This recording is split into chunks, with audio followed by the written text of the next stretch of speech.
आज के वीडियो में शुरू करेंगे हम फोर और सिंस का सुटेबल प्रयोग। परीक्षा में काफ़ी से प्रश्न पूछे जाते हैं जो हम गलती कर देते हैं, जिसमें हम फोर की जगह सिंस और सिंस की जगह फोर का प्रयोग कर देते हैं, जो परीक्षा में गलत हो जाता है, जिससे हमारा नेगेटिव मार्किंग भी चला जाता है। चलिए तो इसको आज हम इसका सुटेबल कॉन्सेप्ट समझेंगे और इसका सुटेबल प्रयोग देखेंगे कि कहाँ फोर का प्रयोग होता है और कहाँ सिंस का। तो इसको सबसे पहले समझने के लिए हमारा एक बेसिक कॉन्सेप्ट है जो हमेशा हमें अपने दिमाग में रखना पड़ेगा। वो यहाँ बेसिक कॉन्सेप्ट ये है, जैसे हम फोर का अगर प्रयोग करना चाहें कहीं अगर, तो फोर का प्रयोग वहीं करेंगे जहाँ पे हम देखेंगे कि जो वहाँ जो टाइम दिया रहेगा वो पुलर बन जा रहा है या नहीं। यानी जिस शब्द का पुलर बन जाए उस शब्द के पहले फोर लगाते हैं।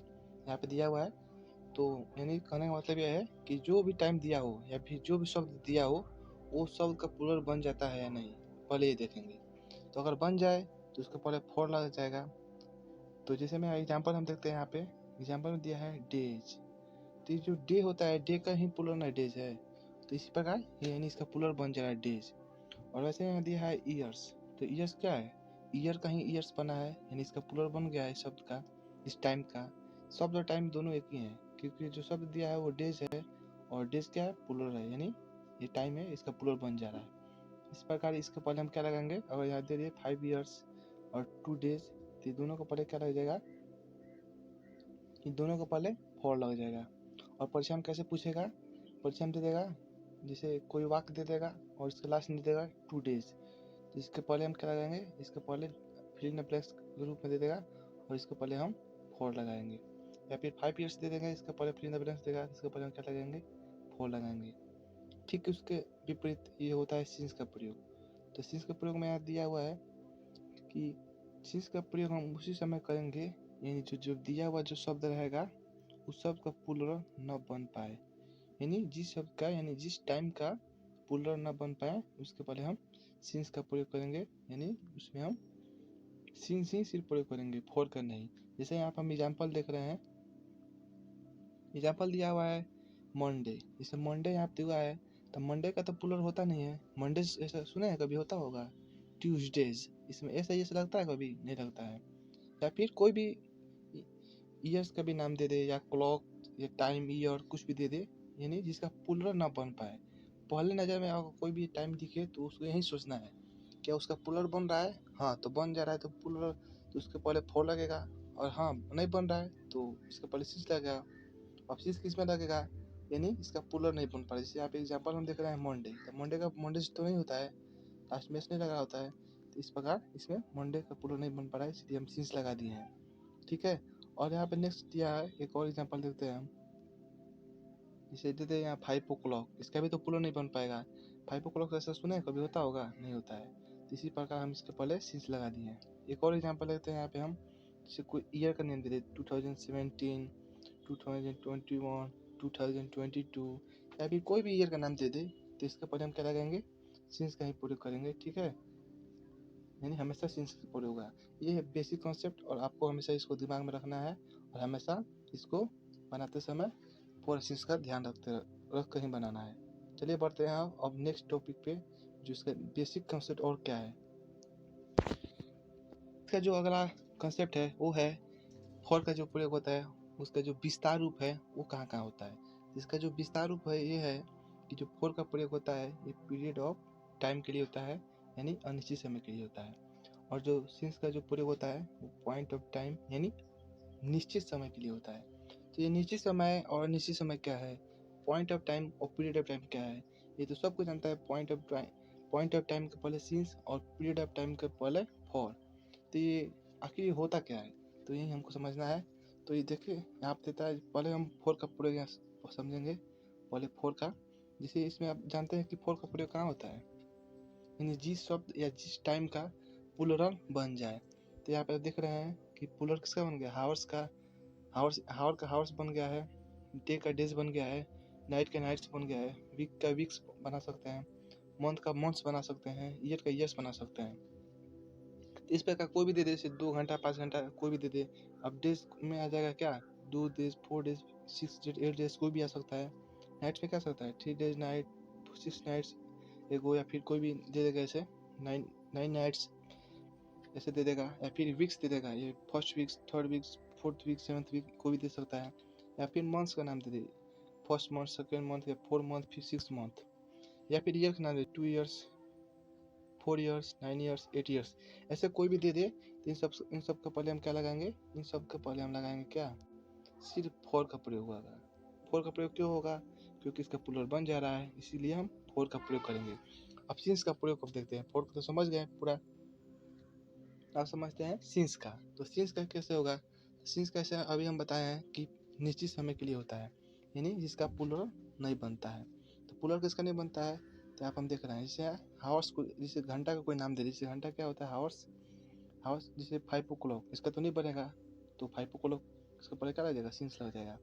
3 AM इसका कोई प्लूरल होता है, नहीं होता है। 4 PM इसका कोई होता है, नहीं होता है। इसे यहाँ पे और दे दे 6 AM, 10 AM, 9 o'clock, 8 PM, 6 PM, कोई भी दे दे ऐसा, इसका पहले हम क्या लगाएंगे, फॉर। अब इसका दूसरा जो दिया है नीचे, नेम ऑफ डेज, यानी दिनों के नाम, दिनों के नाम के पहले, तो इसके पहले दिन का नाम क्या होता है, यहाँ पे होता है संडे, मंडे, तो इसके पहले भी क्या लगेगा, इसका पहले भी क्या लगेगा, सिंस ही लगेगा। क्यों, क्योंकि इसका प्लूरल नहीं बनेगा, संडे का संडेज नहीं होगा, मंडे का मंडेज नहीं होगा, इसलिए इसका पहले भी क्या लगेगा, सिंस ही लगेगा। अब यहाँ अगला देखते हैं क्या दिया हुआ है, अगला दिया है नेम ऑफ मंथ्स। तो यहाँ जो नेम ऑफ मंथ्स दिया हुआ है, जैसे नेम ऑफ मंथ में क्या है, जून, मई, जुलाई, मार्च, अप्रैल, मई, जनवरी, फरवरी, कोई भी हो सकता है, तो उसमें क्या लगेगा, इसके पहले भी सिंस ही लगेगा। क्यों, क्योंकि इसका भी प्लूरल नहीं होता है। मार्च का मार्च से होता है, नहीं। मई का मई से होता है, नहीं। जून का जून से होता है, नहीं। इसी प्रकार कोई भी मंथ का नाम, 12 मंथ में कोई भी मंथ का नाम हो। अब इसका अगला है नेम ऑफ ईयर, कोई भी साल का नाम हो, 2017, 1998, 2019, 2022, 2021, कोई भी हो।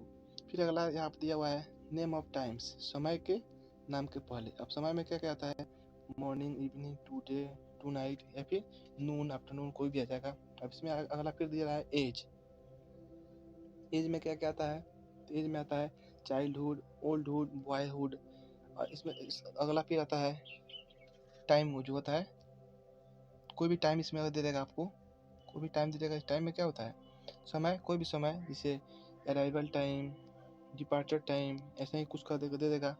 और इसके आगे एक और है लास्ट, ये कि birthday, marriage day, Valentine day, date day, anniversary day, या फिर वैलेंटाइन डे, या फिर कोई भी हो, कोई भी टाइम दे सकता है। तो टाइम का पहले क्या होगा, सीसी का प्रयोग होगा। क्यों होगा, क्योंकि इसका भी हम प्लूरल नहीं बना सकते कि बर्थडेज कोई सुना है, नहीं सुना है। मैरिज डेज सुना है, नहीं, क्योंकि सिर्फ एक ही होता है। जैसे मैरिज डे आएगा, एक बार में एक ही आएगा, एक बार में 10 नहीं आएगा, एक आदमी का एक ही आएगा। बर्थडे एक बार में एक ही आएगा, इसलिए उसका प्लूरल नहीं बनता है, और प्लूरल नहीं बनने के कारण ही इसके पहले हम सीज का प्रयोग करते हैं। ठीक है, यहाँ तक समझ में आ गया। चलिए, यहाँ तक तो आप बेसिक कॉन्सेप्ट समझ गए। ये सब जो होते हैं सवाल, ये बेसिक कॉन्सेप्ट के लिए हुए हैं, और इसका ये अधिकांशतः हमारे मैट्रिकुलेशन परीक्षा में और इंटरमीडिएट परीक्षा में पूछे जाते हैं, और एयरफोर्स, नेवी और एनडीए के ऑब्जेक्टिव टाइप के क्वेश्चन रूप में पूछते हैं, फिलर्स के रूप में। अब हम पढ़ते हैं आगे, और आगे है जो है यहाँ पे दिया हुआ है कि ये जो कॉम्पिटिटिव एग्जाम्स में पूछे जाते हैं, जो फिक्स होते हैं, वो ऐसा ही दिया रहेगा। उसके पहले हमें क्या लगाना होगा, फोर लगाना होगा या सिंस लगाना होगा, क्योंकि ये फिक्स होते हैं। जैसे फिक्स प्रोपोजिशन होते हैं, उसी प्रकार ये फिक्स टाइम होते हैं, जिसके पहले फोर और सिंस लगाते हैं। तो चलिए वो भी देख लेते हैं हम। जैसे कोई वाक्य में दे दे कि सिंस पीरियड ऑफ टाइम, और उसके साथ एगो लगा हो। जैसे आपको कोई दे देगा पीरियड ऑफ टाइम, उसके बाद लगा होगा एगो, तो उसके पहले क्या लगाएंगे हम, सिंस लगाएंगे। क्यों लगाएंगे, क्योंकि यह जो पीरियड ऑफ टाइम है, ये नियम ही है खुद, इसका खुद ये नियम है कि कोई पीरियड ऑफ टाइम लिख जाए, यानी पीरियड ऑफ टाइम मतलब क्या हुआ, अनिश्चित समय। कोई अनिश्चित समय क्या हुआ, जैसे हमें अभी एग्जाम्पल दे दीजिए 5 ईयर्स, तो ये तो अनिश्चित समय है। इसके बाद बोला एगो लगा हो, तो एगो यहाँ पर लगा हुआ है, इसके पहले क्या लगाएंगे हम, सिंस लगाएंगे। यहाँ पे सिंस हो जाएगा, और यहाँ पर नहीं होगा, इस प्रकार यहाँ सिंस सही होगा। अब बोलिएगा कि यहाँ पे तो 5 ईयर्स दिया हुआ है, तो 5 ईयर्स के पहले तो हमें 4 लगाना था, तो यहाँ 4 क्यों नहीं लगा है, और 4 इसलिए यहाँ पे नहीं लगा है क्योंकि यहाँ पे नियम में तुरंत क्या दिया है, एगो दिया हुआ है, और इस एगो के चलते ही यहाँ पे हम सिंस का प्रयोग किए हैं। अगर यही यहाँ पे जो एगो दिया हुआ है, अगर एगो यहाँ पे नहीं रहता तो इसका आंसर क्या हो जाता है? इसका आंसर हो जाता है फॉर, ये सिंस नहीं होता, ठीक है। लेकिन यहाँ सिर्फ एगो लग गया है, इसी के चलते यहाँ पे क्या हो गया है, सिंस हो गया, ठीक है। इसी प्रकार हम बढ़ते हैं अब नेक्स्ट नियम की तरफ। सिर्फ इसको आप एक बार देख लेंगे तो समझ में आ जाएगा, परीक्षा में ऐसे ही देते रहते हैं। और परीक्षा में सिर्फ क्या देगा आपको, परीक्षा में सिर्फ यही देगा, यहाँ पे ऑप्शन यहाँ पर भरने के लिए देगा और यहाँ पे देगा 5 ईयर्स से एगो, इसको तुरंत पहले क्या लगाना होगा, सिंस लगाना होगा, ठीक है। चलिए बढ़ते हैं नेक्स्ट की तरफ। या नेक्स्ट जो यहाँ पे रूल दिया हुआ है, यहाँ पे दिया हुआ है कि आपको परीक्षा में ऐसे ही देगा, लास्ट देगा, लास्ट डे, फिर लास्ट वीक, या लास्ट नाइट, या लास्ट वीक, या लास्ट ईयर, या फिर पास्ट नेम्स ऑफ डेज के नाम देगा। जैसे डेज का नाम क्या होगा, नाइट, टुडे, टुमारो, नून, आफ्टरनून, या फिर नाइट, वीक, मंथ, ईयर, या फिर कोई भी नाम ईयर का नाम दे दे, या मंथ का नाम जनवरी फरवरी, वीक का नाम first week second week, night tonight, कोई भी नाइट नाइट का नेम दे सकता है, name of days, Sunday Monday कोई भी दे सकता है। तो ये सब अगर दिया हुआ हो वाक्य में, किसी वाक्य में इसका कोई दिया हुआ हो, तो इसका पहले हम क्या लगाएंगे, सिंस का प्रयोग करेंगे। इसका जस्ट इसका अपोजिट नियम यहाँ पर देख रहे हैं, नीचे नीचे में इसका अपोजिट नियम यहाँ क्या हुआ है, दिया हुआ है, ये दिया हुआ है यहाँ पे अपोजिट नियम।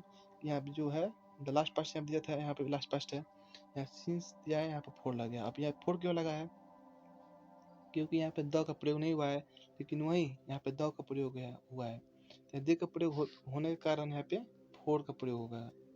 इसका जस्ट अपोजिट नियम ये है। और बाकी सब डे नाइट वीक मंथ जो ईयर है, name of days night week month year जो है वो सेम टू सेम रहेगा।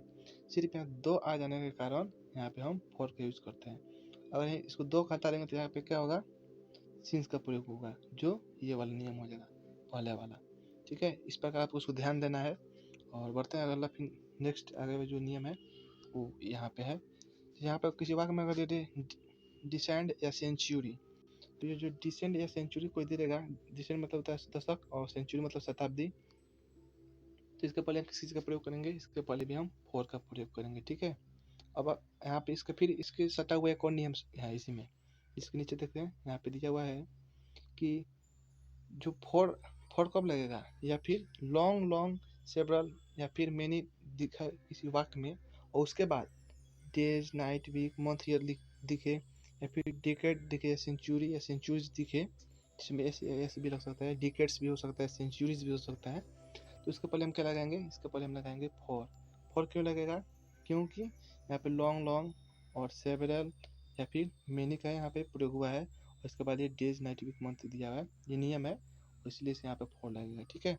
बढ़ते हैं अगला, देखते हैं टॉपिक क्या हुआ है। अगला अगला यहाँ पे दिया हुआ है सिंस का प्रयोग। सिंस का प्रयोग कब होगा, जब वाक्य में एंशिएंट टाइम या एंशिएंट टाइम्स दिख जाए, तो उसके पहले हम किसका प्रयोग करेंगे, सिंस का। ये वाक्य में दिया हुआ रहेगा ऐसे, और आपको क्या प्रयोग करना होगा, सिर्फ सिंस का प्रयोग करना होगा, ठीक है।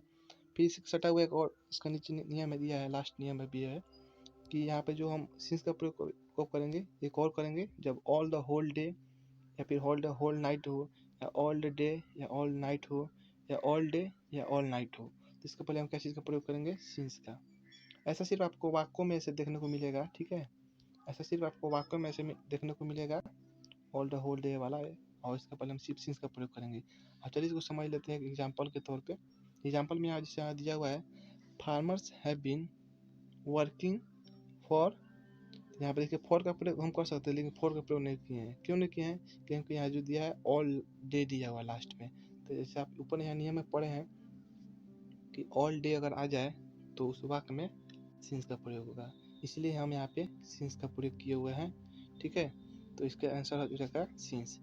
और आपको बता दें हम कि अगर आपको और भी कुछ समझ में नहीं आ रहा है कि हम यहाँ फोर का प्रयोग करें या सिंस का प्रयोग करें, तो इसको समझने के लिए हम पहला नियम बताए हैं कि जिस शब्द का या फिर जिस टाइम का प्लूरल बन जाए, तो उसके पहले हम क्या लगाएंगे, फोर का प्रयोग करेंगे। जैसे आप यहाँ पढ़ा ना फर्स्ट नियम, वहीं सिर्फ आपको ध्यान रखना है, फोर का प्रयोग करेंगे, और जिस टाइम का प्लूरल न बन पाए तो सिंस का प्रयोग करेंगे। इसी बात को आपको सिर्फ ध्यान में रखना है, मात्र 2 सेकंड लगेगा। जिस टाइम का प्लूरल बन जाए उसके पहले फोर, जिस टाइम का प्लूरल न बन पाए उसके पहले सिंस, बस इतना ही आपको ध्यान में रखना है, ठीक है। और वीडियो भी बहुत लंबा हो चुका है, इस पर अगर हम वीडियो को अब स्टॉप करेंगे। और वीडियो आपको कैसा लगा ये कमेंट में बताना भूलिएगा मत, क्योंकि आपको ये जो कंसेप्ट होता है ये काफ़ी परेशान किया रहता है, और बचपन से ही बच्चे इसमें उलझे रहते हैं, फोर का प्रयोग कहाँ होगा, सिंस का प्रयोग कहाँ होगा। अगर अच्छा लगा वो वीडियो, आप तो इस वीडियो को लाइक कर सकते हैं और चैनल को सब्सक्राइब कर सकते हैं। अभी के लिए धन्यवाद। जय हिंद।